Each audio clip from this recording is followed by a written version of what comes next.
Алматы облысы Қарасай ауданы дарынды балаларға арналған 3 тілде оқытатын Әл-Фараби атындағы арнаулы гимназиясының қазақ тілі мен әдебиет пәні мұғалімі Елшіманова Гүлдана Нұрдиновна 10-шы сынып қазақ тілі сабағы. Сәлеметсіңдер ме балалар? Біз сіздермен бүгін қазақ тілі сабағында кездесіп отырмыз. Сыныпта оқушылар түгел ғой, олай болса сабағымызды бастаймыз. Жалпы сабақ бастамас бұрын мен сіздерге бір сұрақ қойған тұрмын. Жалпы өмірлік мақсаттары қандай? Сабағымызды бастамас бұрын осындай сұраққа жауап берейікші. Біздің мақсатымыз не? Айым? Осы сабақтан білім алып кету. Білім алып кету. Еркежан? Алдыма қойған мақсаттарыма біртіндеп жету. Жақсы, жарайсың. Жашырабек? Сабақта білім кету. Жақсы, бұл сіздердің балалар, сендердің бұл өмірлік мақсаттарың, е? Жалпы елбасымыздың рухани жаңғыру бағдарламасын білеміз. Біз әр сабағымызда осы елбасымыздың рухани жаңғыру бағдарламасын негізге аламыз. Яғни, бағдарлама бойынша біз жаңғыру жолында бабалардан мирас болып бүгінде тамырымызда бүлкілдеп жатқан ізгі қасиеттерді түлетуіміз керек дейді. Яғни, біз бүгінгі сабақтан кішкене болса да өмірімізге азық болатын, өмірімізге керек болатын бір қасиетті, бір нәрсені алып шығуымыз керек. Олай болса, жұмысты ары қарай осыған дейінгі біріктірілген жұмыс топтарында біз жұмыстарымызды жалғастырамыз. Дәптер, қаламдарымызды, кітаптарымызды ашамыз. Ал бірінші тапсырмамыз біздің еркін пікір алаңы. Еркін пікір алаңына кіріспес бұрын алдарыңызға бағалау өлшемдеріне құрылған дескрипторлар бойынша бағалау парақтарын бердім. Топ басшылары бар, яғни сол бойынша бағалау парақтарын толтырып отырамыз әр тапсырма бойынша. Еркін пікір алаңына назар аударамыз. Яғни 3 топқа 3 тапсырма. Яғни бүгінгі біздің сабағымыздың үй тапсырмасы ретінде беріліп отыр. Бірінші топта оқып жүрейікші тапсырмамызды. Бірінші топқа берілген тапсырма қарым-қатынас жасаудағы ең басты құндылық не? Екінші топ. Екінші топқа берілген тапсырма қарым-қатынас жасау үшін қандай құралдар немесе әдістер ойлар керек? Үшінші топ. Айналадағы адамдармен тіл табысудың құпиясы неде? Жақсы, балалар түсінікті ғой сұрақ, яғни осы сұрақтар бойынша еркін пікірлеріңізді айтасыздар. Ол үшін алдарыңызға үлестірме парақшалар берілген, сол бойынша қорғап қазір ары қарай орындайтын боласыздар. Сіздерге 2 минут уақыт беріледі.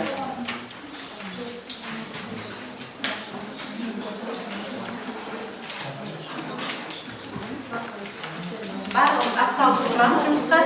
Белсене.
Жақсы, бірінші топ аяқтады, екінші топты аяқтады, үшінші топ.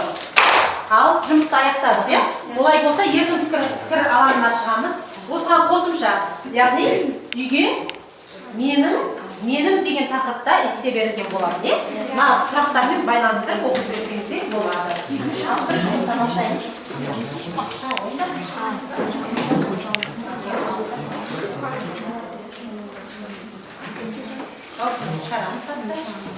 Қалған топтар тыңдаймыз, бағалаймыз. Қарым-қатынас жасаудағы ең басты құндылық не? Біздің ойымызша қарым-қатынас жасаудағы ең басты құндылық ол шын көңіл. және жылы қабақ, сөйлем мәнері, тіл тазалығы және де тіл табысу таза ниет деп ойлаймыз. Осы сұраққа балалар келісеміз ба? Қарым-қатынас жасауда ең басты құндылықты жаңағыдай деп атап көрсетті, және осы сұраққа ие берген бұл мен іздесінде әр адам өзінше ерекше іс-әрекеті, ойлауы, қылығы. Менің ойымша, мен өзім, яғни қоршаған ортада, достарымыздың арасында, отбасымызда әркім өзін ерекше ұстау керек. Бұл біздің ең бірінші құндылығымыз болып саналады.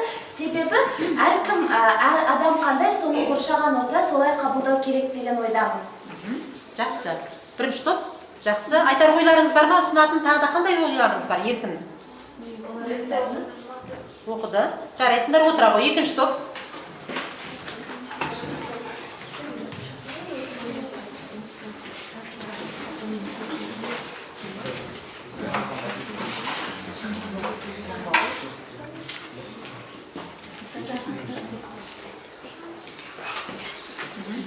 Бізге берілген тапсырма ол тіл табысу әдістері, немесе құралдары, ойлары. Біз тіл табысу әдісіне мына бөлімізді, яғни әдістермен толтырдық. Мысалға айтып кететін болсақ, бірінші адаммен табысу үшін, тіл табысу үшін онымен күліп жымия сөйлесу керек. Одан кейін өзгені қолдау керек. Оның ойы да маңызды оған. Және де адамгершілік қасиеттері болу керек, сыйластық қасиеттері, және де сол сенің өзге қасыңдағы адамға қызығушылық таныта білу керек, оны түсіне білу керек және қолдау керек деп ойлаймын. Және тағы бір қасиет ол кешірімді болу. Осының бәрі осы бөліміміздің ішінде сақтауға болады. Жақсы. Және тағы бір біздің өзіміздің арамызда шығарған осы тіл табысу әдісіне байланысты өзіміздің ақыл сөздеріміз. Бірінші, жаңа адамдар, жаңа қарым-қатынас, жаңа естелік, жаңа оқиғалар. Келесі, кез келген пенде алдында тең дәрежеде сөйлесу. Келесі, тәрбиелі адаммен тіл табысу оңайға түседі. Тіл табысу үшін не істесең де, не қылсаң да ешбірі шынайы болумен теңдесе алмас. Тіл табысудың бастамасы ізеттілік пен мәдениеттіліктен басталады деген ойдамыз. Жақсы. Бұл сөздерді қайдан алды? Өзіміздің сөздік қорымыздан. Шығармашылығымыз. Жақсы, е? Нақыл сөзді өзіміз. Жақсы. Екінші топ өздерінің шығармашылығынан қосып отыр. Және де жұмысын қосып жауап кетсін. Мен кіммін? Бұл сұраққа әркім мазалауы тиіс. Мысалы, мен жеке қалыптасқан тұлғамын. Бұл менің өзімнің ұстанымдарым, айқын мақсаттарым мен алға қойған жоспарларым бар екенін білдіреді. Жақсы. Ал қандай ой ұсына аламыз еркін пікір алаңына екінші топтың? Барлығына келісеміз ба? Жақсы. Екінші сұрақты бізге осындай құралдар, әдістер, ойлар деп ашып берді. Жақсы, жарайсыңдар. Отыра ғой екінші топ.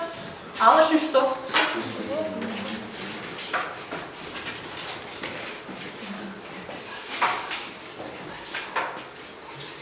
Сұрақты оқып жібереміз. Айналаңдағы адамдармен тіл табысудың құпиясы неде? Біз бұл жерде тіл табысудың құпиясын осы сатылармен бейнелеп көрсеттік. Және де ең бірінші сатысында сәлем түсу болды. Әрине, әрбір тіл табысу ең бірінші сәлемдесуден басталады. Және де осы сәлемдесу ең бірінші басты рөлді атқарады десек те болады. Екінші сатысында ашық, жарқын, жүзі жылы болу. Яғни, біз сөйлесетін адамымызға өзіміздің эмоциямызды көрсетуіміз керекпіз. Ол ашық, яғни өзінің сол адаммен сөйлескім келетінін білдіру деп ойлаймыз. Ал екіншісі ол әдепті және де сыпайы болу. Яғни біз ол жерде адаммен тіл табысып жатқан кезде кез келген нәрсені айтпай, тек қана әдепті, сыпайы түрде сөйлесу керек деп ойлаймыз. Келесісі мәдениет. Яғни бұл жерде бізге тіл табысатын адам екеуміздің арамызда міндетті түрде мәдениет болуы абзал деп ойлаймыз. Және де келесісі бәріне бірдей көзқараспен қарау. Яғни ол сен сөйлесіп отқан адамды бөліп жармай немесе оның түріне қарамай бірдей сөйлесу. Және де осы сатылардың барлығы да тыңдай білу деген есікке апарады. Жақсы. Осы жерде үйге берген тапсырма арқылы мен өзім пікірімді айта кетсем. Оқушыларға қараймыз, балалар, е? Жақсы. Мен бұл мен, бірақ адам өз-өзін сырттан емес, іштен де кезде қандай екенін білу керек. Яғни өзінің жақсы жаман қасиеттерін біліп, ажырата алу керек. Әр заттың ақ пен қарасы болады. Сол сияқты адам мінезінің жақсы және жаман жағы қатар жүреді. Адам баласы түйсігімен, сезімімен, мінезімен, ақылымен және өзі сүріп жатқан өмірмен ерекшеленеді. Мысалы, мен өзім жайлы айтсам, мен үйде ата-анам үшін 3 қыздың ортасында ерке қызбын. Ал мінезіме келетін болсақ, мен өз мінезімді, адамгершілігім бар, кешірімді, үлкендерді сыйлайтын және керек кезде адамдарға көмегім тиеді деп ойлаймын. Кез келген адамның бойында мен дейтін рухты сезім болады. Сол мен деген рухты дұрыс қолдана білейік. Ол менмендік емес. Жақсы, жарайсың. Ұлы жазушы Уильям Шекспир айтқандай, тұлға деген бақ, ал оның бағбаны біздің жүрегіміздің қалауы. Адам өз тұлғасын өзі қалыптастырады. Осы қорытынды. Жарайсыңдар. Үшінші топқа келсеміз бе, балалар? Жақсы, отыра қойыңдар. Балалар, еркін пікір алаңы бойынша біз қарым-қатынас жасауда, тіл табысуда, сөйлеу мәнеріне қажет дағдыларды, тәсілдерді, құпиясын, құндылықтарды ажырата білдік деп ойлаймын. Енді осы бойынша, осы тапсырма бойынша бағалау парағын толтырып жібереміз. Яғни, оны өздерің қосымша толтырып отырасыңдар.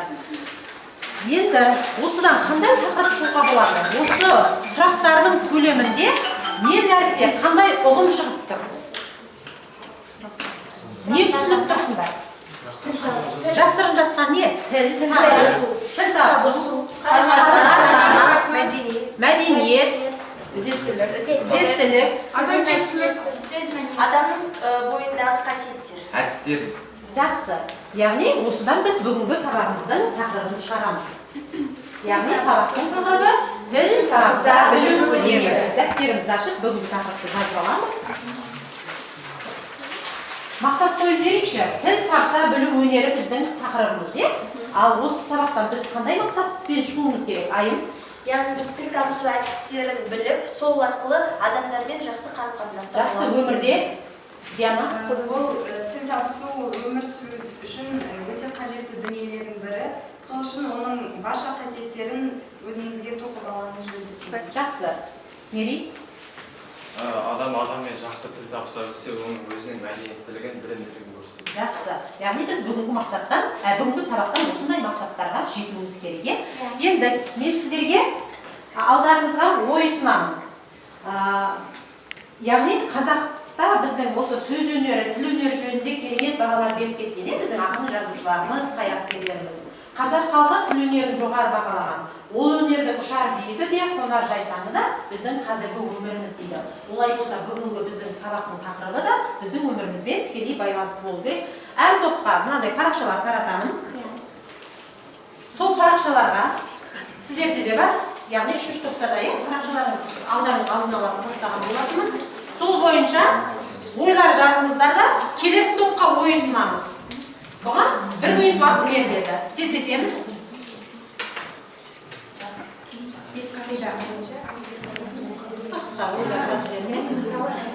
Тірек сөздер немесе сөз тіркестері жинап келесі топқа ұсынамыз.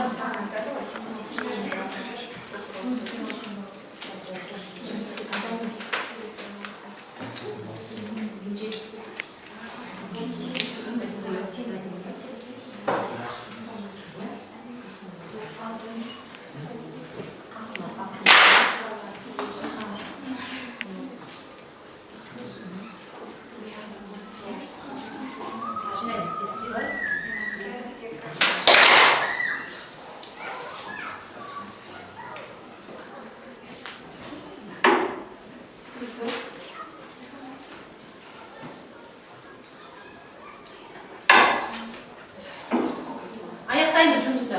Ал бірінші топ, екінші топқа ұсынамыз. Екінші топ, үшінші топқа, үшінші топ, бірінші топқа ұсынамыз.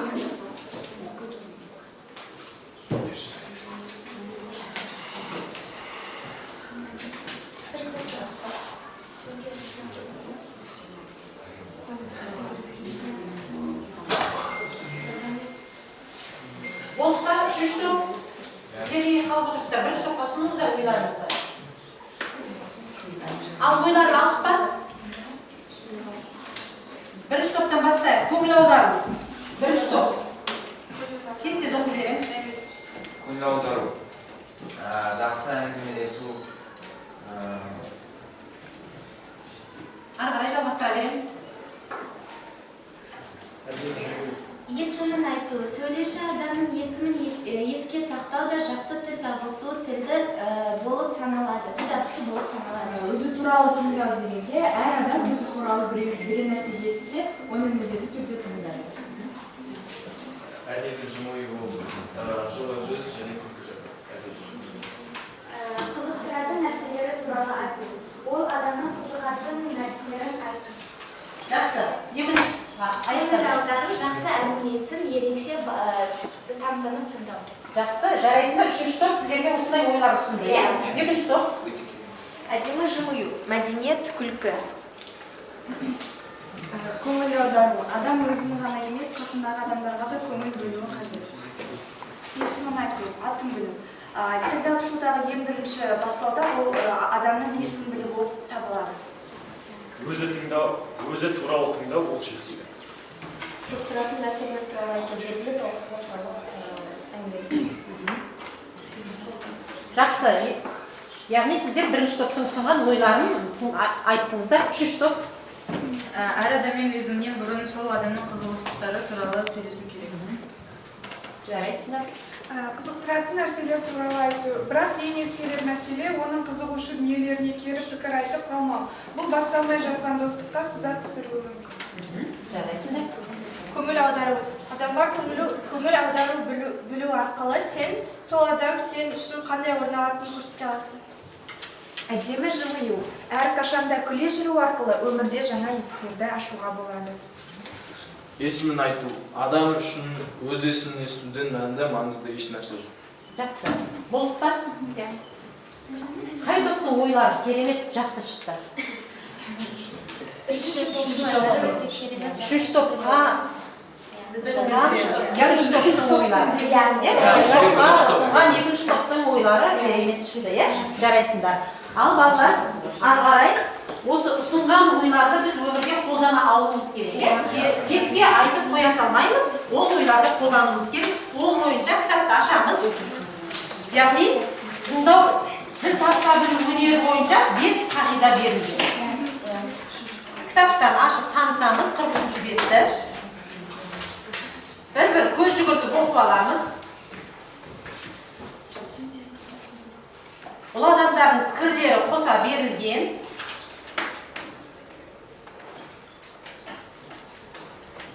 Көз жүгіртіп оқимыз.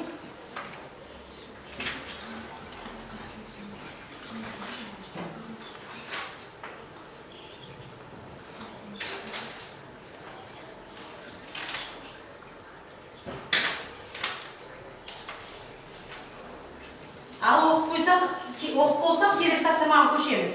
Ұсынылған ойларды біз қолдануымыз керек. Яғни 3 топқа тапсырмалар берілген. Көріп отырсыздар барлықтарыңыз. Осы бойынша оқыған нәрселеріңізді сіздер қалай қолданасыздар? Оны қандай шығармашылық тұрғыда айтасыздар?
Ол ауызша тапсырма, жұмыстың ауызша түрі.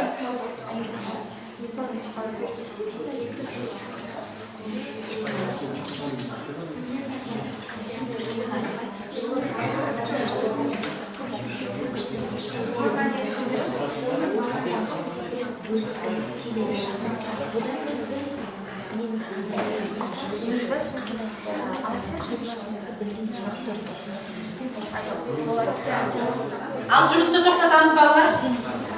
Барлығымыз жұмысты тоқтатамыз.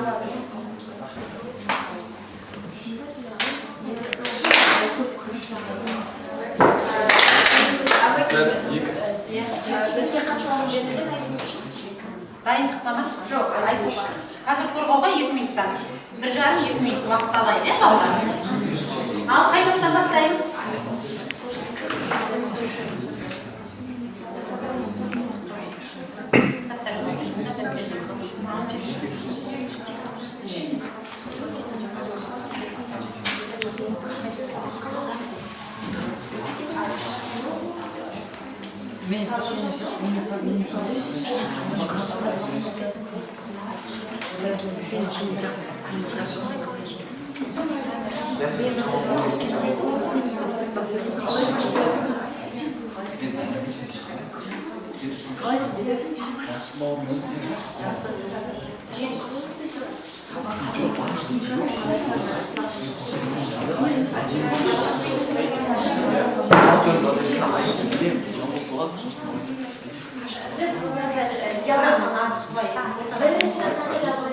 Қалған топтар тыңдаймыз.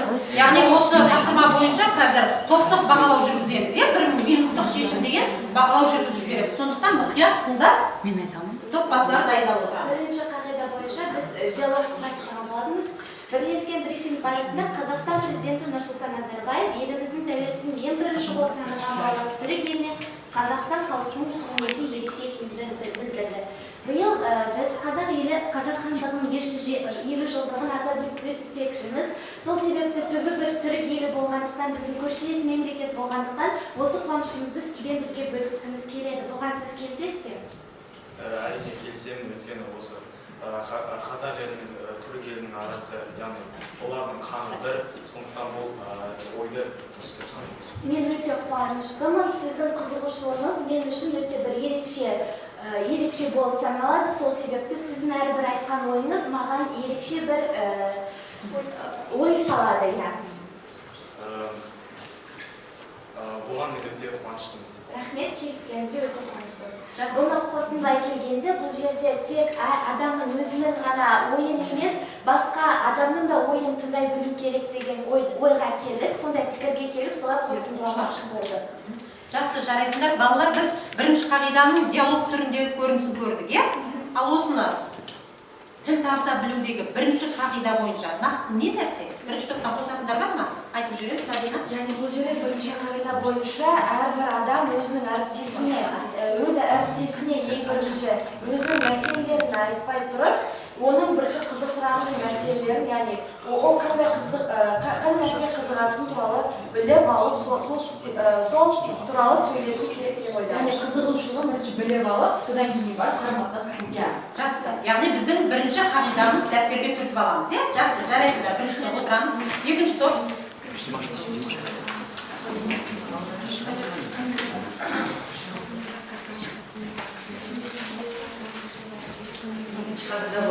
Екінші қағидада әдемі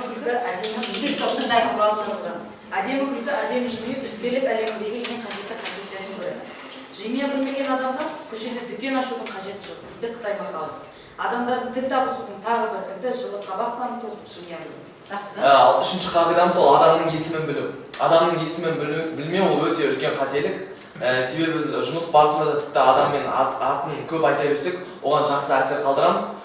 Сол туралы ақш қайраткерлері былай депті, адамның атын білу ол өте жоғарғы даналық, ал адамның атын білмеу ол өз-өзін ұмытумен тең. Екінші қағидаға мен қоса кетермін, адаммен тіл табысу барысында күлу жай ғана емес, әдемі күлу. Ол адамға өте керемет ерекше әсер қалдырады, және де ол адамның сенімен тіл табысуға деген құлшынысын одан әрі арттырады. Бізде саған сабақ қалады ма? Өте керемет әсер қалдырды. Рахмет. Ал Димаш саған қалай? Осыған орай біз көре аламыз. Яғни, жымия білген адамға сен де жауап беріп келіп тұрады. Ал суық қабақ танытып, қабағына қар жауып тұрған адамға кім сөйлегісі келеді? Жарайсыңдар, Жақсы. Яғни екінші топ бізге екінші, үшінші қағиданы ашып берді. Жарайсыңдар, отыра балалар. Үшінші топ.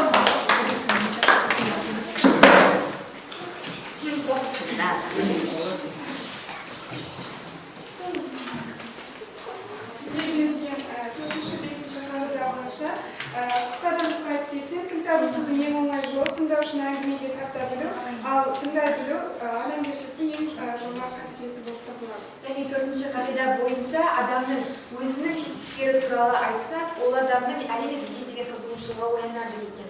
Біз бұл арада кішкене диар ретінде көрсетсек жетеді. Мен диарды Диар, сәлеметсіз бе? Сіз Қазмұнайгаз корпорациясының бірнеше жылдан бері директоры болып келесіз. Яғни сіз биылғы жылы көптеген жақсы сәтті келісім-шарттар жасасып, бірнеше елдермен келісім-шартқа қол қойған екенсіз. Сізге біздің корпорациямен де сіз жұмыс істеуге келісесіз бе? Қалай қарайсыз? Иә, әрине келісемін. Шарттарды жасарса ойлаймын. Жақсы. Әрине, рахмет сіздің қызығушылық білдіргеніңізге.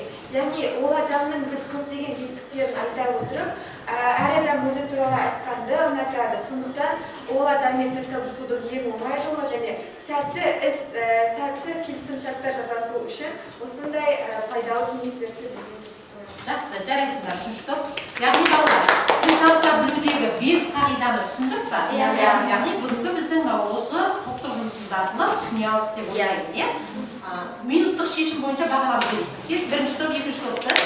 Апай, мен екінші топ бағаласам, бұлар өте жақсы түсіндіріп кетті.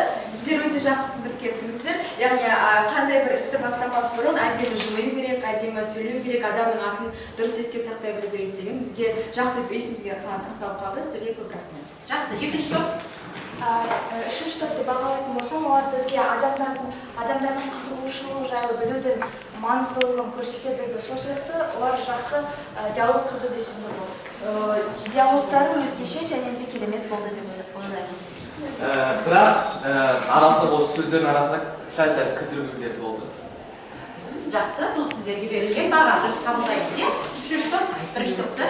Бірінші топтың бірінші қағидасы бізге өте жақсы әсер қалдырды. Себебі олардың көркем сөйлей алуы және олардың сөздік қорының бай екенін біз осы диалогтан көре алдық. Жақсы, балалар, сын ескертпемізді, жақсы бағаларымызды бағалау парақтарына түрде отырып, өзімізді бағалап береміз. Сабағымызды қорытындылайтын кезге де келдік, иә балалар? Енді бәріміз экранға назар аударайық. Яғни біз жаңадан бері сабақ барысында тіл табысуға қажетті қағидаларды меңгердік. Тіл алмасу деген не, тіл табысу үшін не керек, міне осы нәрселерді біз меңгердік. Яғни бұл туралы жалпы тіл табыса білу өнері.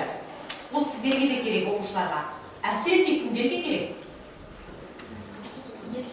Біз кімдерден үйренеміз көбірек? Мұғалімдерден,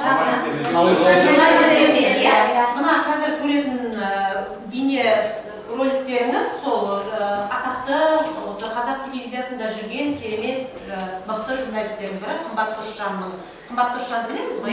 Соған қатысты өрмек бәріміз қарап отырып, ары қарай ой ортамыз. Жалпы сөйлеу мәдениетінің басты факторларына не кіреді? Ең алдымен әрине сөз қару, бұл үлкен құрал, оны керемет жеткізу үшін біздің мен айтар едім 4 кит бар. Кит деп орыс тілінде айтқанға кешірім сұраймын, ол дикция, ол дем, ол дауыс, ол дұрыс жеткізу. Жалпы осы техникалық факторлардан басқа рухани жағы қатар жүру керек сияқты. Әрине. Егер ол бала кітап оқуды үйренбесе, күнделікті баспасөз, күнделікті ақпарат құралдарымен құлағына сіңісті сөздерді жүрегіне қондырмаса, тіл байлығын молайтпаса, ол қалай сөйлейді? Сондықтан сөз өнері дертпен тең, сөзбен бірге ол ең бастысы жастың, баланың мейлі есейген кезде үлкен адамның өзінің сөздік қоры. 42 әріпті біледі екенін, мен сөйлей алады екенмін деу қате пікір әрине. Міне, маңдайды 3 рет сипалаймыз, ортасынан құлақтың түбіне дейін. Одан кейін қандай маңызы бар? Қазір айтамын. Одан кейін мұрнының үстінен құлаққа дейін. Бұны 3 немесе 5 рет. Мына мұрнының желбезегі дейміз ғой, содан төмен қарай микрофонға тиіп. Демек, мына осындай жаттығуларды жасау арқылы қазір эфир жағдайы болғандықтан барлығын көрсету мүмкін емес. және тамақты жаймендеп келіп, мына кеуде тұсын жылы алақанымызбен сипалаймыз. Сөйтіп келіп, диафрагма мына жерге түсеміз, бұны да жақсылап сипалаймыз. Бұл айтар едім, ішек-қарын құрылысына да өте жақсы жаттығу. Сондықтан ешқашанда асқазандарымыз ауырмайтын болады. Міне өстіп отырып, кішкене ғана өзіңнің артикуляцияңды, бетіңді барлығын жылытып алғаннан кейін, енді демдесек, мен бүгін алғашқы сабақ болғанда бір ғана жаттығу көрсетейін. Көз алдыңызға гүлді елестетіңіз. Сол раушан гүлін қолыңызға алып тұрып, керемет иісін сезініп иіскейміз. Раушан гүлін иіскеп, қайтадан демді шығарған кезде бақ-бақ гүлінің жаңағы ұлпаршасын алысқа ұшырамыз. Міне сөздің жеткізу тәсілі дем керек ол үшін әрине. Бұл бір ғана алғашқы ғана сабақтың бір парасы деп қабылдайық. Мысалы, аршабек арша деп шыршаны, шыршабек шырша деп аршаны, шатасты күлдіріп баршаны, арша деп шырша деп шаршады.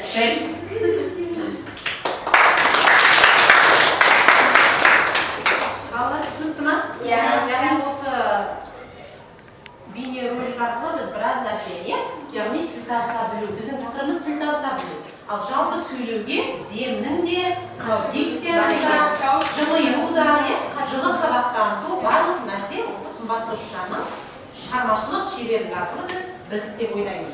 Енді 26-шы жаттығуға қарап жіберейікші балалар.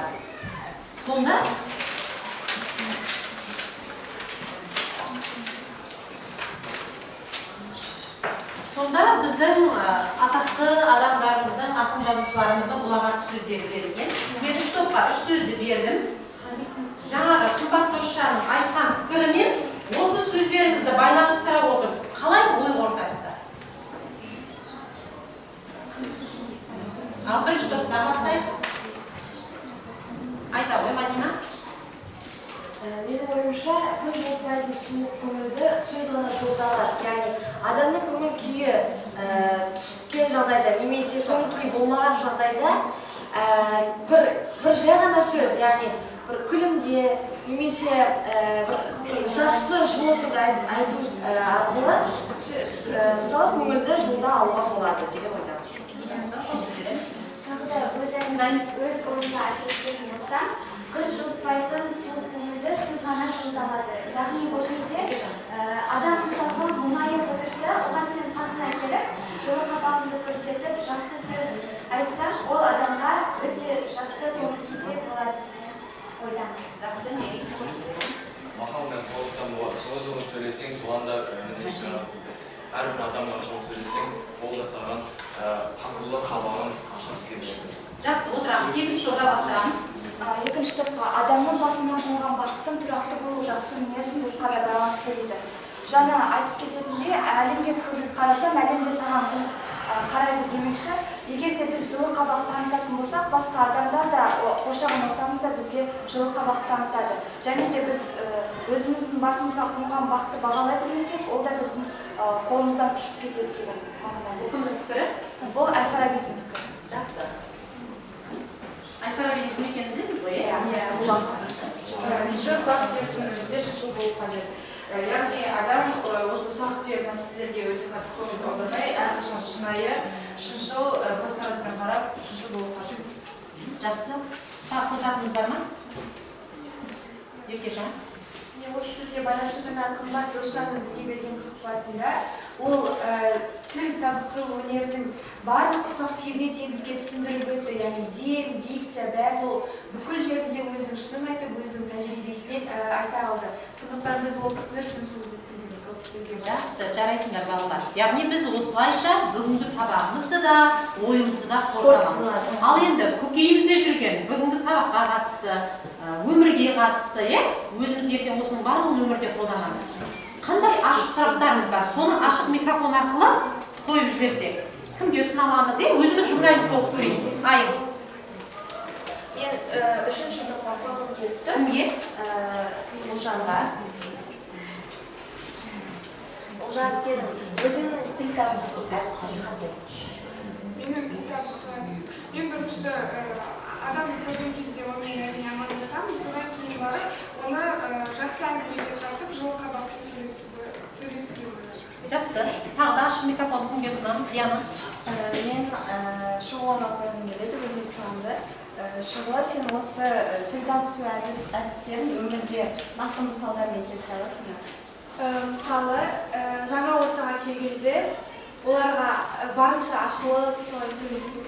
Және тағы қоса кететін болсақ, мысалы, адамды жұмысқа қабылдар алдында күлімдеп осы табысу тәсілдерін қолданса, онда жұмысқа сені міндетті түрде қабыл алады. Жақсы. Меден. Мен сұрағым Еркежанға қылсам деймін. Еркежан, сен осы уақытқа дейін тіл табысып көрдің бе? Әрине, мен мұнда жаңадан келгендіктен, жаңа мектеп, жаңа ортаға үйренісу үшін менің алдымда өте қиын сынақ туды десем де болады. Ол жаңа ортаға сіңісу. Яғни бұл ортада мен барынша ол кісілерге жаңа отырып, яғни әркімнің көңіліне қарай отырып, осы 5 қағида. Мысалы, сенің әріптесіңнің бүкіл жағдайын түсіне отырып, оған өзіңнің көмегіңді, яғни мысалы оның басындағы болып жатқан жағдайлар туралы ол адамға оны тыңдай алу арқылы және оған өзіңді ақылыңды бере отыру арқылы сен оның терең достық орната аласың деп ойлаймын. Мен өз сұрағымды бірінші топқа қойсам. Кімге? Жанерге. Жаңа адамдармен тіл табысқанға қалай қарайсыз? Жаңа адамдармен тіл табысу ол жақсы деп ойлаймын. Себебі адам Жаңа адамдар деген қалай түсінеміз? Ортаға жаңадан келген адамдар, иә? тіл табысу ол жақсы деп ойлаймын. Себебі олай адам өз мінезін аша біледі. Жақсы. Рахмет жауабыңызға. Мен екінші топқа Камилаға сұрақ қойғым келеді. Жаңағы қымбат достар сөзінде сөз дертпен тең деді ғой, сол сөздің мағынасын қалай түсінесіз? Қымбат достар сөзінде сөз өнері дертпен тең деді. Сол сөзді қалай түсінесіз? Сөз өнері дертпен тең. Иә. Менің ойымша, сөз ол адамды жылата да алады, қуанта да алады.